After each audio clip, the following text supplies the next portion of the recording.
ई पाठशाला डीसी रामगढ़ में 12th chemistry के सभी बच्चों का मैं स्वागत करता हूं। आज मैं आप लोग के लिए लेके आया हूं जनरल प्रिंसिपल का नेक्स्ट पार्ट नंबर 5। और इस पार्ट 5 में हम क्या पढ़ेंगे, उससे पहले हम थोड़ा बात कर लें कि मेटलर्जिकल ऑपरेशन की कंटिन्यूटी को हम लोग कहां तक अभी बना के रखे हैं। लास्ट क्लास हमने बताया स्टूडेंट की कैसे हम किसी मेटल ऑक्साइड को रिड्यूस करके मेटल में कन्वर्ट कर सकते हैं, जहां हमने बताया था रिडक्शन, यानी reduction of metal oxide to give as a impure metal which is called crud metal। crud metal से आज हम क्या बात करेंगे स्टूडेंट कि crud metal को हम कैसे प्योर मेटल में कन्वर्ट करेंगे, यानी कि आज हम पढ़ने वाले हैं refining of crud metal to form pure metal. तो चलिए स्टार्ट करते हैं।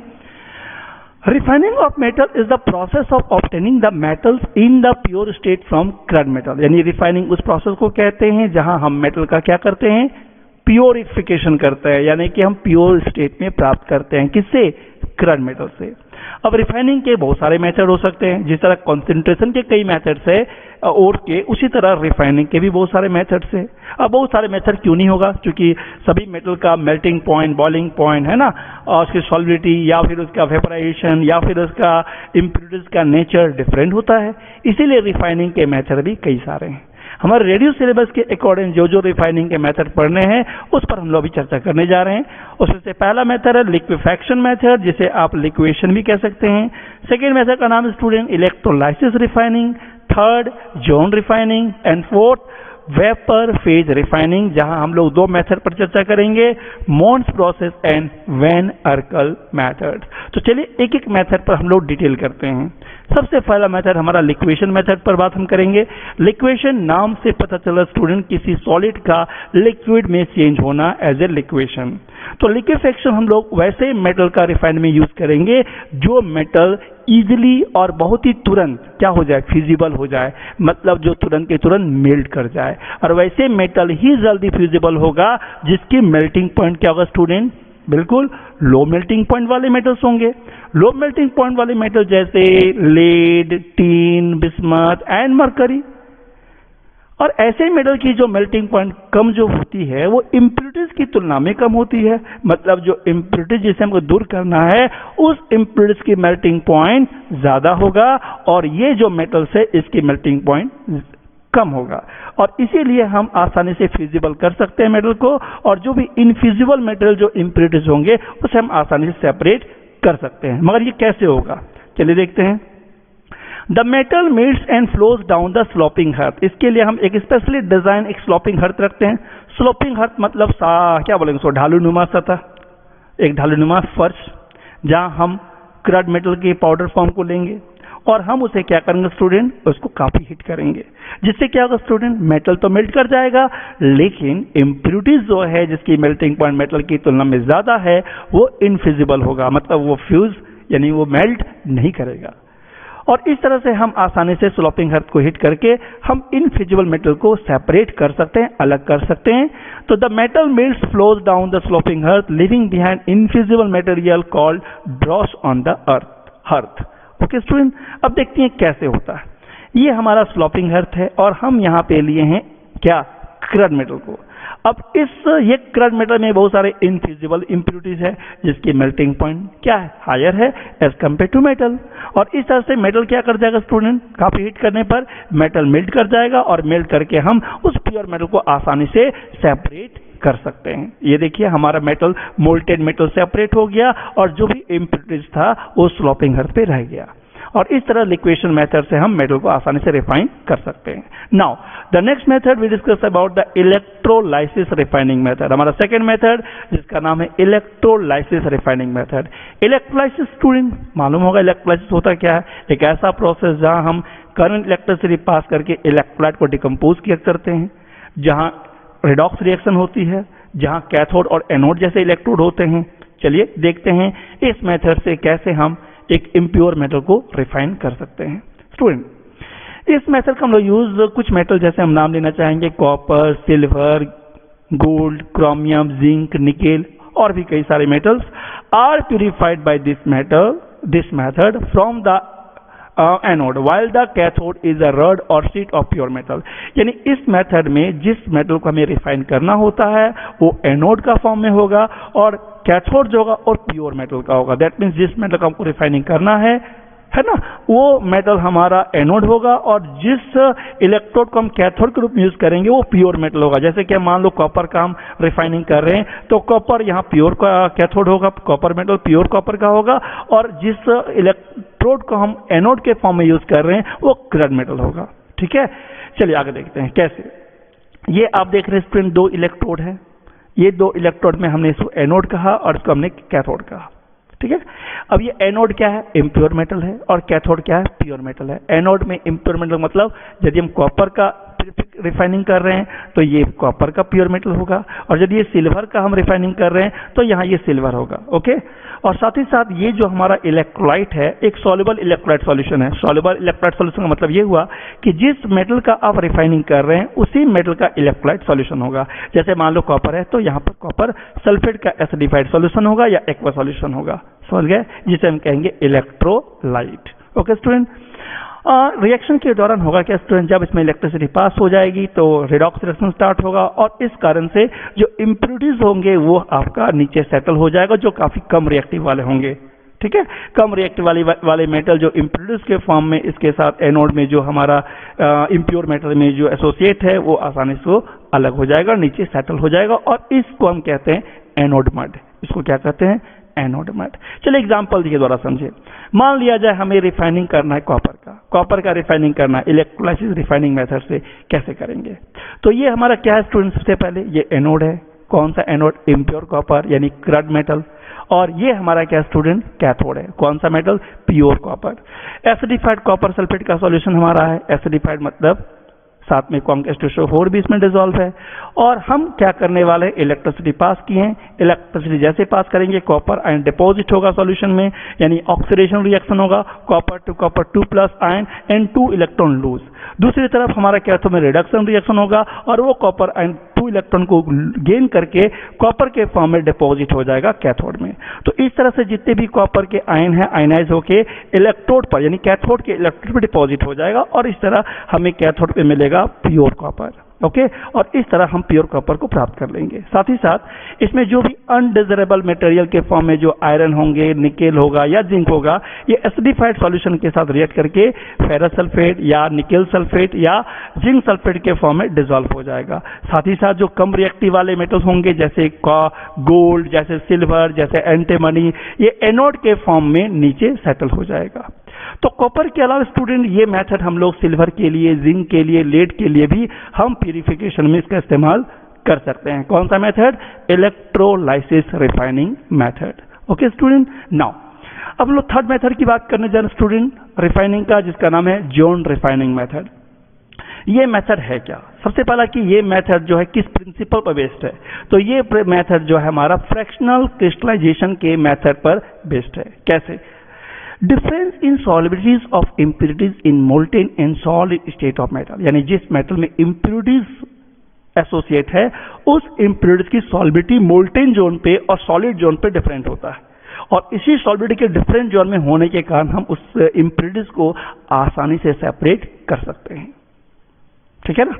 अब ये जो जोन रिफाइनिंग मेथड है, कैसे मेटल्स के लिए हम लोग इसका इस्तेमाल करते हैं, तो ये जोन रिफाइनिंग मेथड हम लोग सेमीकंडक्टर जैसे मटेरियल के लिए हम लोग उसका रिफाइनिंग में इसका इस्तेमाल करते हैं। जैसे सिलिकॉन, जर्मेनियम एंड गैलियम जैसे सेमीकंडक्टर का रिफाइनिंग हम इस मेथड से करते हैं, जिसे कहते हैं जोन रिफाइनिंग मेथड। मगर करते कैसे हैं, चलिए समझते हैं और देखते हैं। जोन रिफाइनिंग मेथड को समझने से पहले इसका प्रिंसिपल पर फिर से आप ध्यान देंगे। प्रिंसिपल का है क्या, impurities are more soluble when the metal is in its molten state, यानी कि इम्प्योरिटीज ज्यादा सॉल्युबल तब होगा जब मेटल जब किस फॉर्म में हो, किस जोन में हो, मोल्टेन स्टेट में हो, मतलब वो द्रव अवस्था में हो। किसकी तुलना में, जब वो सॉलिड स्टेट में था। सॉलिड स्टेट के कंपैरिजन में मोल्टेन स्टेट में ये ज्यादा सॉल्युबिलिटी शो करता है। कौन, इम्प्योरिटीज। और इसी प्रिंसिपल पर हम आसानी से हम इम्प्योरिटीज को बिल्कुल अलग कर सकते हैं उस मेटल से। देखते हैं कैसे। इसके लिए एक और बात ध्यान देंगे स्टूडेंट, सुनेंगे कि कौन सा ऐसा रिफाइनिंग का मेथड है जहां सबसे ज्यादा प्योरेस्ट फॉर्म ऑफ हमें मेटल प्राप्त होता है। तो बिल्कुल आप आंसर देंगे zone refining method. Zone refining method एक ऐसा मेथड है जहां सबसे हाई प्योरिटी ऑफ मेटल की प्राप्ति होती है।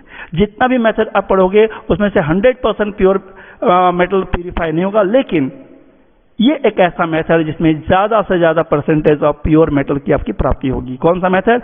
Zone refining method. तो ये मेथड हम लोग यूज करते हैं obtaining the metal with high, very high क्या? प्योरिटी। ओके, नाउ अब देखिए जोन रिफाइनिंग को थोड़ा सा हम एक्सपेरिमेंटल तरीके से समझते हैं। स्टूडेंट, क्या है ना कि ये हमारा फर्नेस है जहां इनर्ट एटमॉस्फेयर यानी इनर्ट गैस भरा हुआ है, और ये हम इम्प्योर मेटल को लिए हैं एक इलेक्ट्रोड के फॉर्म में। ओके, एक इलेक्ट्रोड के फॉर्म में, इलेक्ट्रोड नहीं कहेंगे इसको, हम एक रॉड के फॉर्म में कह सकते हैं। ये इम्प्योर मेटल का एक रॉड है। ओके, और ये हमारा सर्कुलर हीटिंग रोलर, यानी हीटिंग रोलर सर्कुलर मतलब एक सर्कुलर शेप में हम एक फ्रंट पार्ट को कटिंग सेक्शन में हम इसको दिखा रहे हैं, एक्चुअली में पूरी तरह से पैक है। ठीक है, तो ये सर्कुलर हीटिंग रोलर है जिसको हम आसानी से स्लाइड कर सकते हैं, यानी इस पार्ट से इस पार्ट की तरफ आसानी से हम स्लाइड कर सकते हैं। जिधर ये स्लॉपिंग जिधर हमारा सर्कुलर हीटिंग रोलर जाएगा वो पार्ट जो है काफी हॉट होगा, और इतना हॉट होगा कि वो मेल्ट कर जाएगा। कौन मेल्ट कर जाएगा? ये इम्प्योर मेटल का रॉड। देखते हैं कैसे होता है, ध्यान देंगे स्टूडेंट। हमने अभी इस स्लॉपिंग हीटर्स को यानी इस हीटिंग रोलर को हम बिल्कुल यहाँ रखे हैं, तो बताइए ये दिख रहा है आपको रेडिस, यानी ये मोल्टेन जोन है, यानी ये जो इम्प्योर मेटल का रॉड है ये काफी हॉट है, और इसके कारण ये वाला हिस्सा काफी हॉट होने के कारण मेल्ट कर गया, इसलिए इसको कहते हैं हम लोग मोल्टेन जोन। ओके, धीरे धीरे हम क्या करेंगे स्टूडेंट, इस स्लोपिंग हीटिंग रोलर को हम मूव करवाएंगे, तो क्या होगा, धीरे धीरे ये पार्ट हमारा कूल होता जाएगा और ये पार्ट काफी हॉट होता जाएगा। यानी मोल्टेन जोन को हम क्या कर रहे हैं, स्लाइड कर रहे हैं। एक बार हमने इसको मेल्ट किया, फिर इसको हम स्लाइड किए, तो अब ये जोन मेल्ट हो गया। तो बताइए होगा क्या स्टूडेंट ऐसे में? हमने कहा था ना कि जोन रिफाइनिंग का क्या प्रिंसिपल है, जो इम्प्योरिटीज होंगे वो सॉल्बिलिटी ज्यादा शो करेगा, कब? जब वो मोल्टेन जोन में होगा। तो इसमें होगा क्या स्टूडेंट कि जितनी भी इम्प्योरिटीज है, जब ये बार बार प्रोसेस को हम रिपीट करेंगे तो जितनी भी इम्प्योरिटीज है वो मूव कर जाएगा, यानी शिफ्ट कर जाएगा किधर? Towards the molten zone.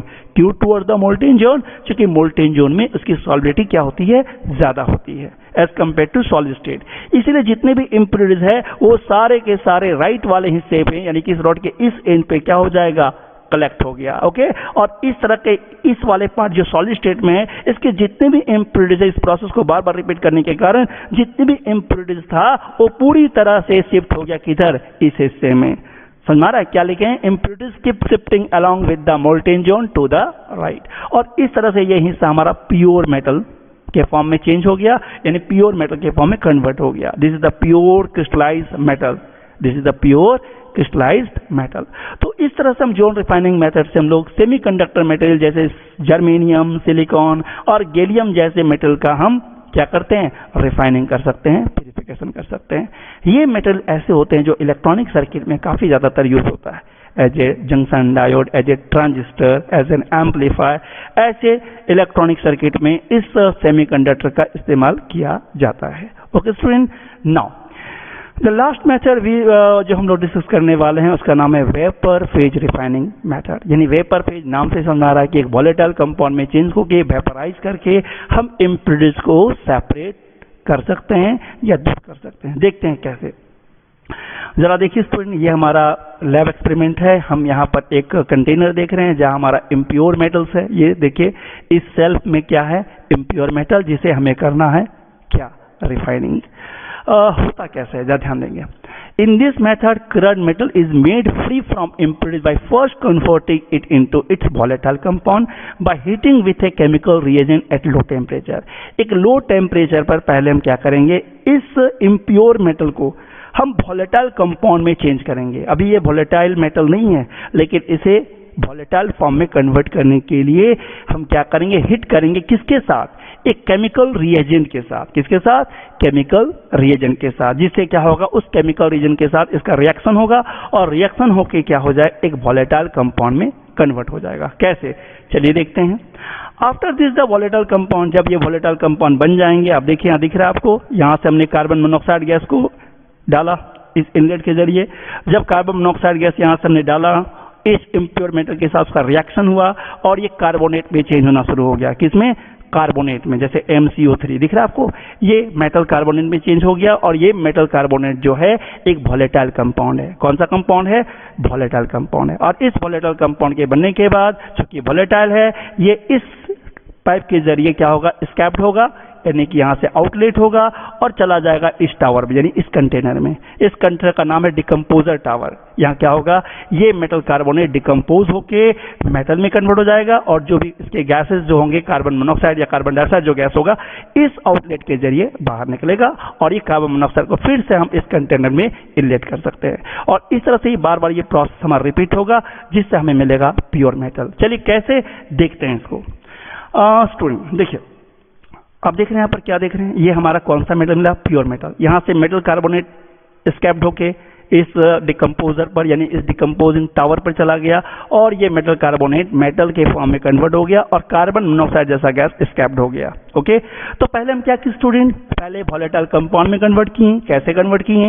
एक केमिकल रिएजेंट डालकर, chemical reagent as a CO।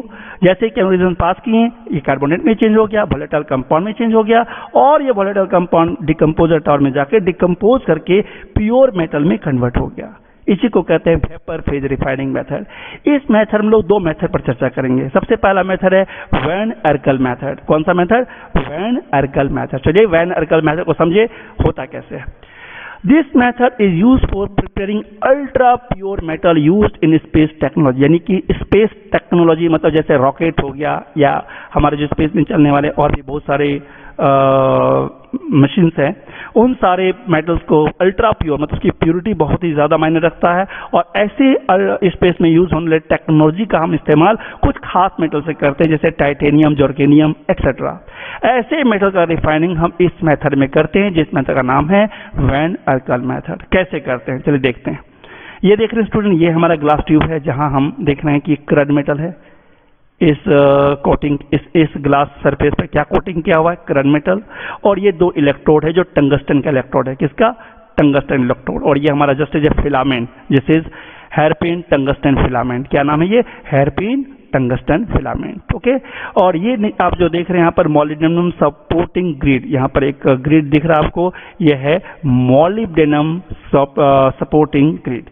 और इस कंटेनर में आप जो देख रहे हैं वो कंटेनर ऑफ 4 आयोडीन, यानी इसमें आयोडीन है। और ये हमारा 2 वैक्यूम सिस्टम। इस मेथड का हम लोग यूज करेंगे टाइटेनियम और जॉर्केनियम जैसे मेटल का रिफाइनिंग में, जिसको कहते हैं वैन अर्कल मेथड या Van Arkel de Boer method. Short में इसको वैन अर्कल मेथड भी कहते हैं या इसको Van Arkel de Boer method भी कहते हैं। अब बोलोगे कैसे होता है? चलिए प्रोसीजर को थोड़ा डिटेल समझे। सबसे पहले क्या होगा स्टूडेंट कि ये हमारा जो इम्प्योर का जो क्रड मेटल है, ये जो हमारा इम्प्योर क्रड मेटल है, इसको हम लोग क्या करना है? रिफाइनिंग करना है, यही ना करना है। चलिए देखते हैं कैसे करेंगे।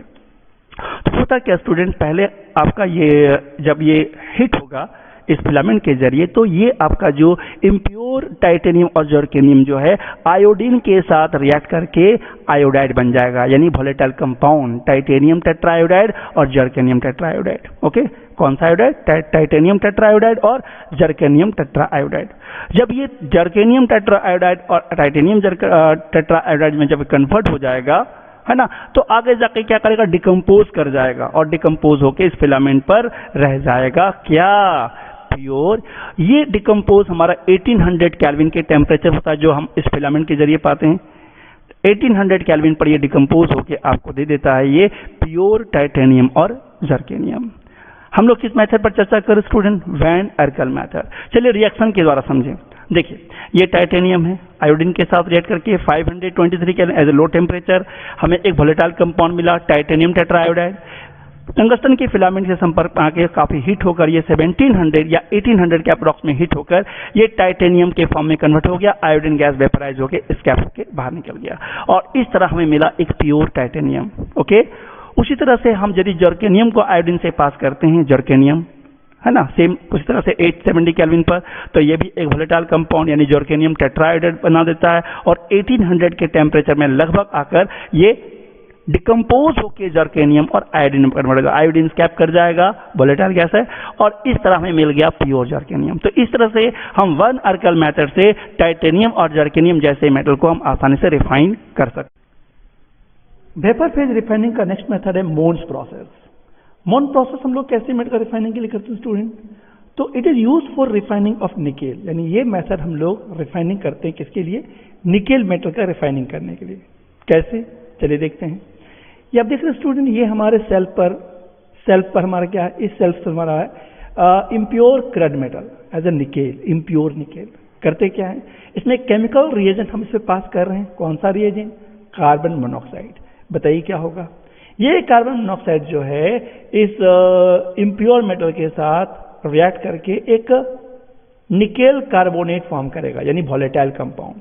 ये लो टेम्परेचर पर होता है स्टूडेंट, 332 350 केल्विन पर। और फिर यहां से जब स्कैप करेगा कौन सा, निकेल कार्बोनेट, और स्कैप होके आपके इस डिकम्पोजर टावर में जाएगा, यानी डिकम्पोजिशन टावर में जब जाएगा तो बताओ क्या करेगा, ये जो निकेल कार्बोनेट है ये डिकम्पोज होके निकल में डिपॉजिट हो जाएगा, निकेल हमारा नीचे सेटल हो जाएगा, और इसकी जो गैसेस है यानी कार्बन मोनोऑक्साइड गैस जो है इसके पाइप के जरिए बाहर निकल जाएगा, और इस तरह से ये रिसाइकलिंग होगा और इस तरह हमें मिलेगा एक प्योर निकेल।